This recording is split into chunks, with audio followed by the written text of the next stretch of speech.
यस सम्मानित सदन समक्ष एउटा महत्त्वपूर्ण सार्वजनिक महत्त्वको विषयमा सरकारको औपचारिक दृष्टिकोण प्रस्तुत गर्न उपस्थित भएको छु। सम्मानीय सभामुख महोदय, अहिले सिङ्गो विश्व कोभिड-19 अर्थात् कोरोना भाइरसको महामारी विरुद्ध अत्यन्त कठिन लडाईँ लडिरहेको छ र दक्षिण एसियाका हामी सबै मुलुकहरू पनि त्यही महामारीको विरुद्ध एकमात्र कार्यसूची बनाएर एकमात्र प्राथमिकता बनाएर लडिरहेका छौँ। सबैको ध्यान यही विषयमा केन्द्रित भइरहेको बेला अस्ति वैशाख 26 गते 2077 तदनुसार 8 मे 2020 का दिन भारतले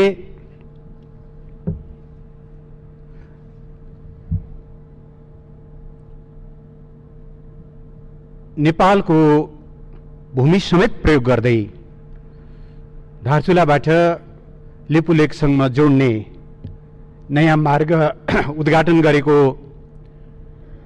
समाचार सार्वजनिक भइसकेपछि सबै देशभक्त नेपालीहरूमा एउटा गहिरो चिन्ता र व्यापक चासो प्रकट भएको छ। पृष्ठभूमिमा हेर्दा यो बाटो सम्बन्धी निर्णय भारत सरकारले सन् 2005 मा गरेको र 2008 देखि औपचारिक रूपमा निर्माण कार्य सुरु गरेको देखिन्छ र 2014 देखि यसले नयाँ गति लिएको, तीव्रता लिएको समेत घटनाक्रमहरूले प्रश्न पारेका छन्।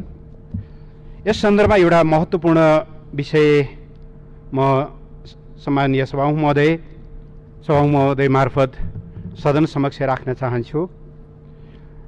नेपालमा 25 अप्रिल 2015 का दिन विनाशकारी भूकम्प गयो र त्यो भूकम्पको क्षतिको विरुद्ध राहत र उद्धारमा नेपाल जुटिरहेको बेला भूकम्पको करिब 20 दिनपछि भनौँ 15 मई 2015 को दिन भारत र चीन, भारतका प्रधानमन्त्रीज्यूको चीन भ्रमणको सिलसिला पारेर एउटा संयुक्त वक्तव्य जारी भएको छ, जसको बुँदा नम्बर 28 मा The two sides recognized that enhancing border areas cooperation through border trade, pilgrimage by people of the two countries and other exchanges can effectively promote mutual trust and agree to further broaden this cooperation so as to transform the border into a bridge of cooperation and exchanges. The two sides agreed to hold negotiation on augmenting the list of traded commodities and expand broader trade at Nathula, Siangla Lipulek Pass and Sitkila भन्ने उल्लेख गरिएको थियो। अर्थात् नेपालको अहिले वर्तमान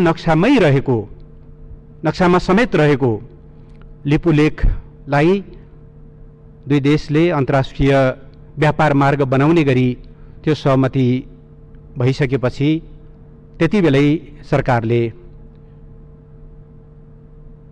diplomatic note मार्फत त्यसप्रतिको आफ्नो असहमति जारी गरेको कुरा पनि म यहाँ स्मरण गराउन चाहन्छु। पछि पनि त्यो क्रम रोकिएको देखिँदैन र यही सिलसिलामा अहिले यो धारचुलादेखि त्यसको तावागाडदेखि लिएर लिपुलेखसम्मको 79 किलोमिटर ट्र्याक ओपन भएको र त्यसको अस्ति भर्चुअल इनागुरेसन अर्थात् भिडियो मार्फत त्यसको उद्घाटन भएको तथ्य देखिन्छ। सम्मानीय सभामुख महोदय, यस सम्मानित सदन समक्ष मैले विगतमा पनि भनेको छु, नेपाल सरकार नेपालको वर्तमान सीमा सुगौली सन्धिबाट निर्दिष्ट हो भन्ने ठान्दछ र सुगौली सन्धि भन्दा बित्तिकै सन् 1816 को मार्चको सन्धि, त्यसै वर्षको डिसेम्बरमा भएको पूरक सन्धि, नयाँ मुलुक फर्काउने गरी भएको 1860 को अर्को पूरक सन्धि र दाङको सूर्य श्रृङ्खलालाई म्यानेज गर्ने गरी त्यसको सीमा निर्धारण गर्ने गरी गरिएको अर्को 1875 को सन्धि। यी तीनवटा पूरक सहितको सुगौली सन्धिले नेपालको सीमा निर्धारण गरेको हो। त्यस यतापट्टि त्यो सीमालाई परिवर्तित गर्ने गरी अर्को कुनै द्विपक्षीय सन्धि, सीमा सन्धि भएको छैन। नेपाल त्यही सुगौली सन्धिका आधारमा त्यो सन्धि, त्यति बेलाका नक्साहरू, प्राप्त ऐतिहासिक तथ्यहरू, प्रमाणहरू, नेपाली जनताले भोगचलन गरेका तिरोहरू र अन्य दस्तावेजहरू र तथ्य र प्रमाणका आधारमा यो समस्याको समाधान गर्नुपर्छ भन्ने मान्यता राख्दछ र नोभेम्बर 2, 2019 मा भारतद्वारा आफ्नो राजनीतिक नक्साको 8औं संस्करण प्रकाशित गरिसकेपछि र त्यो नक्सामा नेपालले भन्दै आएका, मान्दै आएका, अर्थात् सुगौली सन्धिले नेपालको पश्चिमी सिमाना काली अर्थात् चलन चल्तीको भाषामा महाकाली, जो लिम्पियाधुराबाट निश्रित हुन्छ, त्यसको उद्गम त्यहाँ छ, त्यसदेखि पूर्वपट्टिका सबै भूभागहरू लिम्पियाधुरा, लिपुलेख र कालापानी सहितको क्षेत्र नेपालको भनेर स्पष्ट ढङ्गले आफ्ना मान्यताहरू हामीले त्यो नक्सा पछि थप पुष्टि गर्दै लग्यौँ। हामीले डिप्लोमेटिक नोटहरू पठायौँ र यो समस्याको समाधान दुवै देशले मन्जुर गरेको 2014 मै मन्जुर भएको परराष्ट्र सचिव स्तरीय संयन्त्रबाट ठुङ्ग्याइनुपर्छ भन्ने मान्यताका आधारमा हामीले त्यो समस्याको समाधानका लागि निरन्तर कूटनीतिक पहलहरू गरिरहेको बेहोरामा जानकारी गराउन चाहन्छु।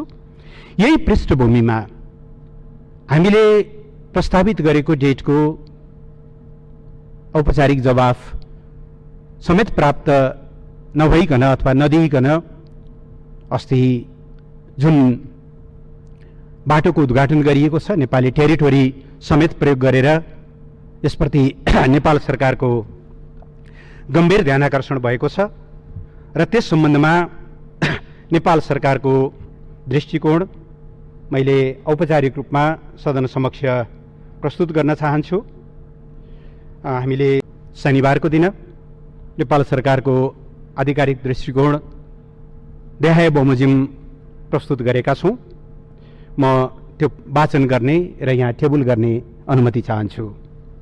The government of Nepal has learned with regret about the inauguration yesterday by India of link road connecting of Lipu Lake, Nepal, which passes through Nepali territory. The government of Nepal has consistently maintained that, as per the Sugauli Treaty 1816, all the territories east of Kali, Mahakali River, including Limpiadhura, Kalapani and Lipu Lake, belong to Nepal. This was reiterated by the government of Nepal several times in the past, and most recently through a diplomatic note addressed to the government of India dated 20th November 2019 in response to the new political map issued by the latter.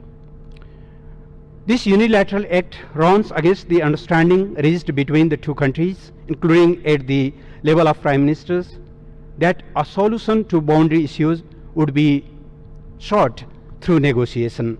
The government of Nepal remains committed to seek diplomatic solution to boundary issues on the basis of the historical treaty, documents, facts and maps, in keeping with the spirit of close and friendly ties between the two countries.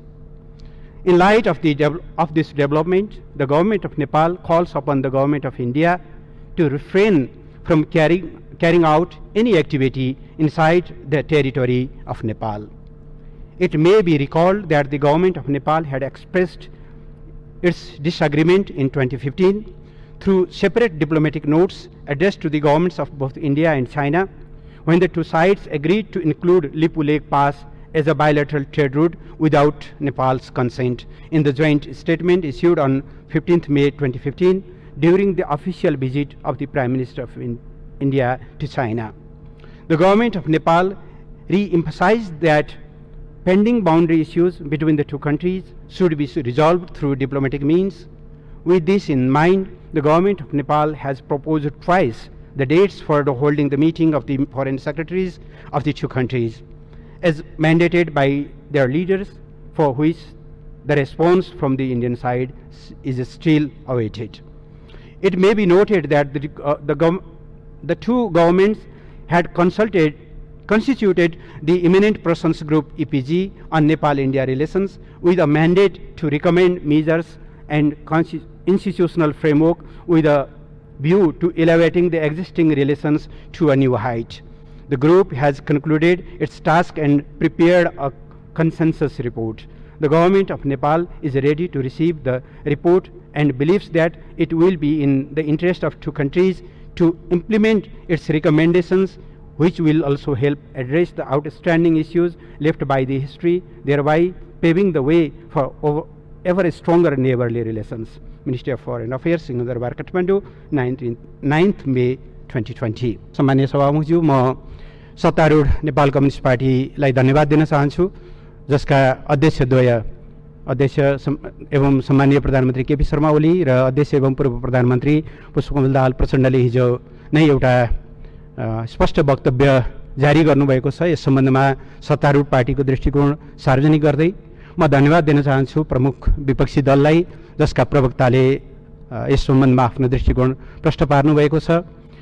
राप्रपाका नेता पूर्व उपप्रधान तथा परराष्ट्र मन्त्री कमल थापाज्यू, पूर्व प्रधानमन्त्रीले अस्ति doctor Baburam भट्टराईले सदनमा त्यस विषयमा आफ्नो धारणा बताउनु भएको छ। राष्ट्रिय जनमोर्चा लगायत प्राय सबै राजनीतिक दलहरूले यस सम्बन्धमा एउटा युनानिमिटी, एउटा एक स्वरमा यसको बारेमा राष्ट्रिय हितको पक्षमा आफ्नो दृष्टिकोण सार्वजनिक गर्नुभएको छ।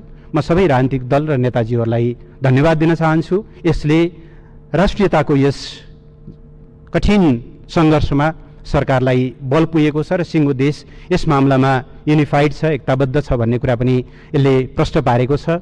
म उहाँहरू सबैलाई धन्यवाद दिन चाहन्छु। म नेपाल सरकारको तर्फबाट फेरि एकचोटि यो समस्याको नेपालले कूटनीतिक समाधान चाहेको छ। एकातिर नेपालको राष्ट्रिय हितलाई सर्वोपरि राखिनेछ, त्यसमा सम्झौता रहित अडान राखिनेछ, सँगसँगै असल छिमेकीपन, असल मित्रताको भावनालाई पनि हामीले सँगसँगै अगाडि लैजानेछौँ। राष्ट्रिय हितमा दृढतापूर्वक कायम रहँदै तर यसको कूटनीतिक समाधान खोज्ने गरी हामी अगाडि बढ्नेछौँ र यस सम्बन्धमा मित्र राष्ट्र भारतलाई पनि यस्तो बेलामा, जति बेला सिङ्गो देश, सिङ्गो संसारको ध्यान यो एउटा मानवीय सङ्कटमा केन्द्रित भएको छ, छिमेकीहरूका संवेदनशीलतामाथि प्रश्न उठ्ने खालका यस्ता गतिविधिहरू नहुन् भन्ने कुरा पनि म आग्रह गर्न चाहन्छु र छिटोभन्दा छिटो यस समस्याको समाधानका लागि रचनात्मक भूमिका खेल्न समेत आह्वान गर्दै म आफ्ना भनाइलाई यहीँ टुङ्ग्याउन चाहन्छु। सम्मानीय सभामुख महोदय, सरकारको वक्तव्य र यसको अनौपचारिक नेपाली अनुवाद म यहाँ टेबल गर्न चाहन्छु। धन्यवाद। मान्य सदस्यहरू, प्रतिनिधि सभा नियमावली 2075 को नियम 219 को 2 बमोजिम मान्य मन्त्रीको वक्तव्यको सम्बन्धमा प्रश्न सोध्न चाहनुहुने मान्य सदस्यहरूको नाम प्राप्त भएको छ। प्रश्नकर्ता मान्य